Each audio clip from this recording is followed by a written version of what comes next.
Hello, hi, how are you? అంతా బాగున్నారా? Viewers అందరికీ నా తరఫు నుంచి ఆ, నమస్తే అండి.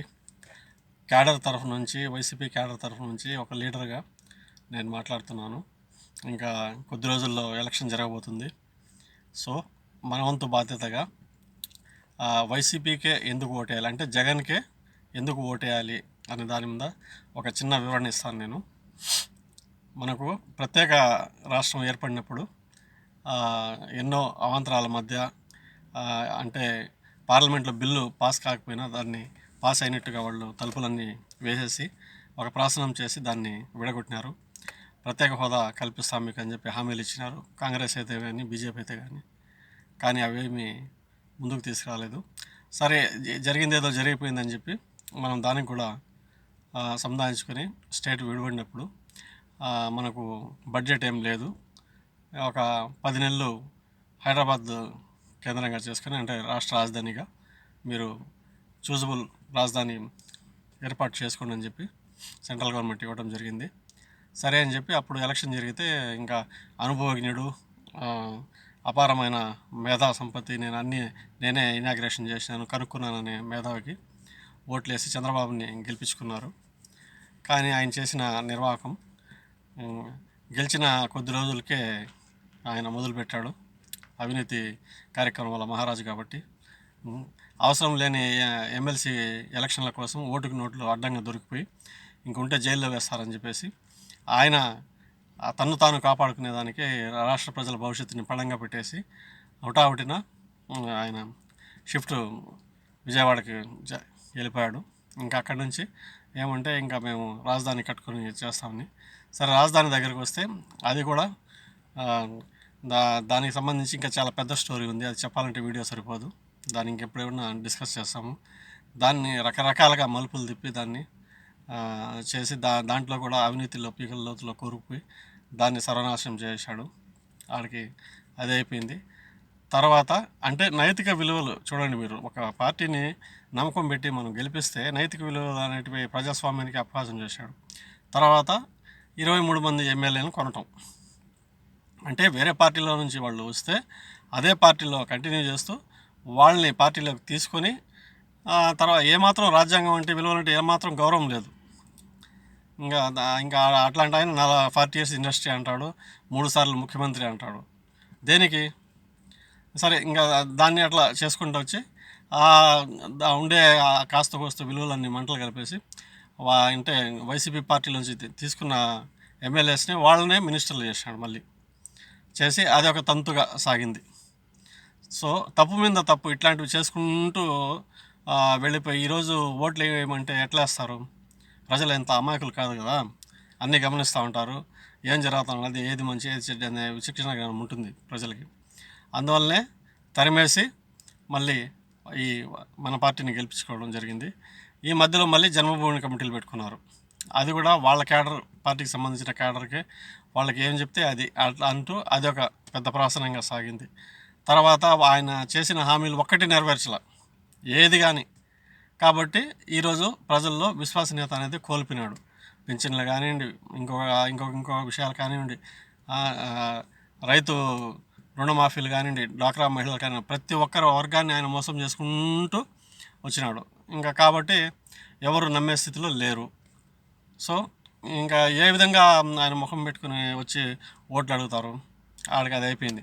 సో మన పరిపాలన వైసీపీ వచ్చినప్పుడు ధీటుగా వాళ్ళందరినీ ఎదుర్కొని ఉండే బడ్జెట్లోనే, ఆ బడ్జెట్లో ఆయన ఈ 5 సంవత్సరాల పరిపాలన చేసి ఆయన 2 లక్షల దాదాపుగా 50-60 వేలు లోటు చూపించేసి అంతే ఉండేదని చెప్పేసి వెళ్ళిపోయినాడు. అదే బడ్జెట్ దాన్నే కంటిన్యూ చేస్తూ మళ్ళీ అప్పులు పెరగకుండా ఉండేదాన్ని సర్దుబాటు చేసుకుంటూ 2.5 లక్షల లోపలనే వైసీపీ గవర్నమెంట్ వచ్చిన తర్వాత ప్రతి ఒక్కటి మీరు ఏ రంగమైనా చూసుకోండి, ప్రతి ఒక్క రంగం కానీ ప్రతి ఒక్కటి అంటే పేదలకి ఎట్లా మనం పరిపాలన అందించాలా అనే స్టెప్ మొదలయ్యి నవరత్నాల్లో నుంచి తీసుకుని మ్యాండేటరీగా దాన్ని అంచెలంచెలుగా డిప్లాయ్ చేసుకుంటూ దాన్ని పేదలకు చేరాలంటే మనకు గ్రామ సచివాలయాలు ఇంపార్టెన్స్ కల్పించుకొని ఆ గ్రామ సచివాలయాల నుంచి సరిగ్గా లబ్ధిదారులకి ఎంపిక చేయాలంటే స్వచ్ఛందంగా ముందుకు వచ్చి చదువుకున్న యువతకి తీసుకొచ్చి వాళ్ళకి ఏదో వాళ్ళ సహాయ సహకారాలు అందించిన దానివల్ల వాలంటీర్ వ్యవస్థ ఏర్పాటు చేసి దాంట్లో సాధక బాధకాలన్నీ వాళ్ళు భరించి ఈ కోవిడ్ టైంలో వచ్చిన తర్వాత కోవిడ్ వచ్చింది. కోవిడ్ టైంలో వాళ్ళ అసలు సేవలు వాళ్ళకి అసలు చేతులు వచ్చి దండం పెట్టాలా, అంత బ్రహ్మాండంగా వాళ్ళు సేవలు అందించి ప్రతి ఒక్కరు మన్ననలను పొందారు. ప్రపంచంలో ఎక్కడా లేదండి ఇది. ప్రపంచంలోనే మనం ప్రతి ఒక్కరికి ఆదర్శంగా నిలిచింది ఆంధ్రప్రదేశ్ అంటేనే. సో అట్లాంటి వ్యవస్థని వీళ్ళు వచ్చి హేళన చేయటం, ఎగతాళి చేయటం, ఇట్లాంటివన్నీ చేస్తామంటే ఇంకా ఎవరు ఓట్లు వేస్తారు? ఇంకెందుకు మీకు ఓట్లు వేయాలా తెలుగుదేశం పార్టీకి? సో జగన్కి ఎందుకు ఓటు వేయాలంటే ఇంకా తర్వాత పెన్షన్లు వాళ్ళు పోయి సెర్చ్ చేసుకుని అర్హులు ఉంటే కులం మతం ఎలాంటి వివక్షణ లేకుండా అన్నీ చూసుకొని వాళ్ళ లబ్ధిదారులు నిజంగా లబ్ధిదారులు అయితే వాళ్ళకి ఇమీడియట్లీగా వాళ్ళకి జారీ చేయటం అనమాట. వీళ్ళు మన పార్టీనా తన పార్టీనా ఇంకొకరా ఎస్సీలా ఎస్టీలా బీసీలా అని ఏం చూసుకోలేదు. తద్వారా అంటే సమాజంలో వాళ్ళకి ఏం కావాలా అనేది కరెక్ట్గా వాళ్ళు ఐడెంటిఫై చేసి వాలంటీర్స్ వీళ్ళు పాసిబిలిటీ ఉంది వీళ్ళకి కావాలా ఈ పథకం అంటే ఇమీడియట్లీ చేరిపోవటం అంతే. సో తర్వాత 108 ఆరోగ్యశ్రీ 3000 దాదాపు 3000 వ్యాధులకి ఇప్పుడు ఆరోగ్యశ్రీలో అవకాశం కల్పించడం జరిగింది. ఫీజు రియంబర్స్మెంటు విద్యార్థులంతా కరెక్ట్ టైం టు టైం వాళ్ళకి ఫీజు రియంబర్స్మెంట్ జరుగుతుంది. ఎందుకు విద్య అనేది ఈ సంవత్సరం పోతే ఇంకొక సంవత్సరం అందుకోలేడు కాబట్టి ఫస్ట్ అతని కాళ్ళ మీద అతను నిలబడి అతను చదువుకుంటే ఇంకెక్కడైనా ఉద్యోగం సంపాదించుకోవచ్చు అనే దాంతో వాళ్ళకి అవకాశం కల్పించారు. ఈ అంటే కింద నుంచి పుట్టే బిడ్డ గర్భంలో ఉండేటప్పుడు నుంచి జగనన్న పథకాలు అసలు ఎవరు అట్లా ఆలోచన చేసేదానికే ఇది లేదు. అట్లాంటి దీన్ని అంటే మనం స్టార్టింగ్ ఇక్కడ అంగన్వాడీ కాడి నుంచి అంటే వాళ్ళకి వైట్ రేషన్ కార్డు ఉందా, వాళ్ళ కాన్పు ఎన్నోది, వాళ్ళకి ఏమేమి కావాలా, పోషక ఆహారాలు ఏమున్నాయి అనేటువంటి అక్కడి నుంచి స్టార్ట్ చేసుకొని అమ్మఒడి ద్వారా తర్వాత మధ్యాహ్న భోజనం మీరు చూడండి ఏ స్కూల్లో పోయి గవర్నమెంట్ స్కూల్లో మీరు చూశారంటే బ్రహ్మాండంగా మన ఇంట్లో కూడా మనం పెట్టం ఆ విధంగా ఉంది వాళ్ళ మెనూ కానీ దాన్ని కానీ దాదాపుగా అంటే లోటుపాట్లు ఉండొచ్చు కానీ 80 నుంచి 85% బాగా సక్సెస్ అయింది అది. ప్రతి ఒక్క విద్యార్థులు వాళ్ళకి యూనిఫామ్ టయానికి బుక్స్ వాళ్ళకి చేసుకుంటూ వచ్చిన తర్వాత 8వ తరగతి వచ్చిన తర్వాత వాళ్ళకి 7th నుంచి అంటే కింద నుంచి కూడా చేసుకుంటూ వచ్చి ఇంగ్లీష్ మీడియం ప్రపోజల్ తీసుకుని వచ్చి దాన్ని వీళ్ళు కోర్టులో ఆటంకాలు కల్పించినా కానీ స్టెప్ బై స్టెప్ దాన్ని చేసుకుంటూ అంటే వెనకబడిపోకుండా విద్యార్థులు వాళ్ళు ఇంగ్లీష్ మీడియం వైపు నడిపించుకుంటూ వాళ్ళకి యూనిఫామ్స్ బుక్స్ బిలాంగ్వేజ్ టెక్స్ట్ బుక్స్ అంటే ఒకవైపు వచ్చి తెలుగు ఉంటుంది, ఒకవైపు వచ్చి ఇంగ్లీష్లో ఉంటుంది. అట్లాంటి వాటిని కూడా దాన్ని తీసుకొని వాళ్ళకి యూనిఫామ్స్ షూస్ కాన్వెంట్లకు ధీటుగా దాన్ని నిలబెట్టి అంటే ఈరోజు గవర్నమెంట్ స్కూల్లో సీట్లు దొరకని పరిస్థితి. మొన్న అంటే నిన్న ఎస్ఎస్సి 10th క్లాస్ రిజల్ట్స్ వచ్చినాయి. అమేజింగ్ రిజల్ట్స్, బ్రహ్మాండంగా వచ్చినాయి రిజల్ట్స్.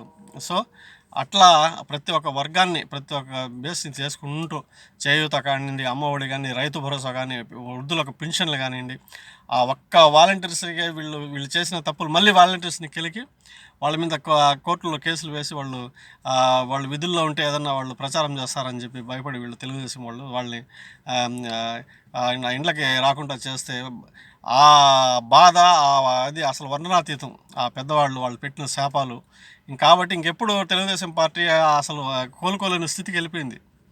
సో ఇవన్నీ బేరీజం వేసుకొని ప్రతి ఒక్క ఓటర్ కానీ ప్రతి ఒక్క కుటుంబ సభ్యుడు కానీ వాళ్ళకి వాళ్ళు మీ ఇండ్లకి ఏమేమి పథకాలు చేరినాయి, మీరు ఎంత లబ్ధాలు నిజంగా ఏమేమి జరుగుతూ ఉంది, డీబీటీ అంటే డైరెక్ట్ మీకు అట్లా బట్టన్ ఒకటం డైరెక్ట్గా మీకు చేరిపోవటం, లంచాలు కానీ వివక్ష కానీ ఏం లేకుండా మీకు ఆ ప్రభుత్వం తరఫు నుంచి అందాల్సిన సహాయక సహకారాలు మీకు అర్హత ఉంటే చాలు బ్రహ్మాండంగా చేరిపోతున్నాయి. కాబట్టి అందుకే మనం జగన్మోహన్ రెడ్డి గారికి మళ్ళీ ఇంకొకసారి అవకాశం ఇచ్చి ఓట్లు వేసి గెలిపించుకోవాలని చెప్పి మనస్ఫూర్తిగా కోరుకుంటున్నాను. ఈ వీడియో చూసిన వాళ్ళందరికీ ధన్యవాదాలు. తర్వాత జరిగిన ప్రతి ఒక్క కార్యక్రమాల్లో కానీ ప్రతి దాంట్లో కానీ మీరు చూడండి అశేష జన ప్రవాహాలు అంటే కొన్ని లక్షల మంది స్వాగతాలు పలుకుతున్నారు. కాబట్టి మీరు కూడా బాగా ఆలోచించి ఈ వీడియో చూసిన వాళ్ళు కానీ అందరికీ మీరు ఒక 10 మందికి ప్రచారం చేయండి, చెప్పండి, లోతుపాతులు విశ్లేషించి చెప్పి జగనన్నకు అంటే మన సీఎంకు బ్రహ్మాండమైనటువంటి గొప్ప విజయాన్ని అందించాలని కోరుకుంటున్నాను మనస్ఫూర్తిగా. అదేవిధంగా ఈసారి మనము దాదాపుగా 128 నుంచి 135 సీట్లు గెలవబోతున్నాము. కాబట్టి జై వైసీపీ, జై జగన్. అందరూ ఓట్లు వేసేదానికి అందరూ సిద్ధంగా ఉండండి. ఓకే, బాయ్, నమస్తే అండి.